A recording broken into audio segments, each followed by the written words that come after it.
दोस्तों, क्या आपके साथ कभी ऐसा हुआ है कि आपका पूरा दिन ऐसा लगने लगे मानो किस्मत ने मुंह मोड़ लिया हो। सुबह की शुरुआत से ही जैसे हर कदम पर मुश्किलें आपका इंतजार कर रही हों। हर पल ऐसा लगे कि बस अब और नहीं सह पाऊंगा। और फिर दिल से सिर्फ एक सवाल निकले, भगवान आखिर मेरे साथ ऐसा क्यों हो रहा है। दोस्तों, आज मैं आपको एक ऐसी कहानी सुनाने जा रहा हूं जो आपकी सोच और जिंदगी को देखने का नजरिया बदल सकती है। यह कहानी है एक ऐसे व्यक्ति की जिसका पूरा दिन बेहद खराब रहा।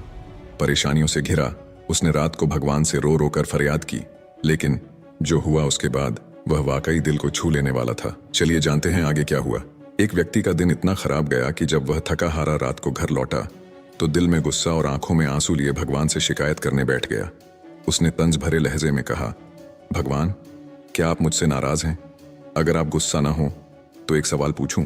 भगवान मुस्कुराए और बोले, पूछो, जो भी पूछना है, मैं सुन रहा हूं। उसने कहा, भगवान आपने आज मेरा पूरा दिन बर्बाद क्यों किया? सुबह से रात तक एक भी चीज ठीक से नहीं हुई। आखिर मेरे साथ ऐसा क्यों हुआ? भगवान ने हल्की सी मुस्कान के साथ पूछा, अच्छा ऐसा क्या हुआ, मुझे बताओ। व्यक्ति ने शिकायतें गिनाना शुरू किया। बोला, सुबह अलार्म नहीं बजा जिससे मुझे उठने में देर हो गई। ऑफिस के लिए लेट हो गया। भगवान ने शांति से कहा, अच्छा फिर? वह आगे बोला, जल्दी जल्दी निकला तो स्कूटर खराब हो गया। मजबूरी में रिक्शा लेना पड़ा और उसमें भी समय लग गया। बड़ी मुश्किल से ऑफिस पहुंचा, लेकिन तब तक बहुत देर हो चुकी थी। भगवान ने शांत स्वर में फिर पूछा, अच्छा फिर? वह व्यक्ति झुंझलाते हुए बोला, टिफिन तो मैं घर पर ही भूल गया था। सोचा कैंटीन से कुछ खा लूंगा, लेकिन वहां पहुंचा तो पता चला कि कैंटीन बंद है। भूख से बेहाल होकर किसी तरह एक खराब सैंडविच खा लिया और वही मेरे पूरे दिन का खाना बन गया। भगवान ने मुस्कुराते हुए कहा, अच्छा फिर? उस व्यक्ति ने गहरी सांस लेते हुए कहा, काम का एक बहुत ज़रूरी फ़ोन आया था। बड़ी उम्मीद थी कि उससे मेरे कुछ मसले सुलझ जाएंगे, लेकिन जैसे ही बातचीत शुरू की मेरा फ़ोन अचानक बंद हो गया। और ऑफिस के बाद जब घर पहुंचा तो सोचा अब कुछ देर आराम से एसी चलाकर सोऊंगा, कम से कम दिन भर की थकान तो उतर सके। लेकिन जैसे ही स्विच ऑन किया बिजली चली गई। भगवान ने गहरी सांस लेते हुए कहा, बेटा ज़रा ध्यान से सुन।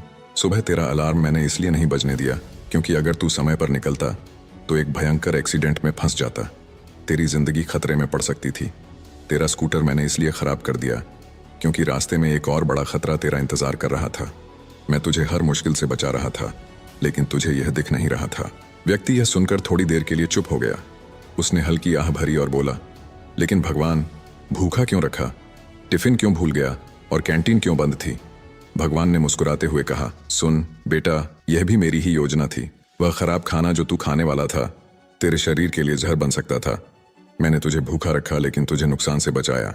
भगवान ने फिर मुस्कुराते हुए कहा, कैंटीन का खाना तूने इसलिए नहीं खाया क्योंकि वह खराब था और तुझे फूड पॉइजनिंग हो सकती थी। तेरा फोन बंद हो गया था क्योंकि वह कॉल तुझे एक बड़े धोखे में फंसा देती। अगर तू उस कॉल पर बात करता तो तू मुसीबत में फंस सकता था। और घर की लाइट चली गई क्योंकि आज तुझे शॉर्ट सर्किट से बचाना था। अगर लाइट रहती तो आग लग सकती थी और तू सोते हुए ही खतरे में पड़ जाता। बेटा मैं हूं ना, मैंने ये सब तुझे बचाने के लिए किया। व्यक्ति ने भगवान की बातें सुनी और उसकी आंखों में आंसू थे। उसने धीरे से कहा, भगवान मुझे माफ कर दीजिए। मुझे अब समझ में आ गया कि आप मेरे लिए कितना करते हैं। अब से मैं कभी आपसे शिकायत नहीं करूंगा।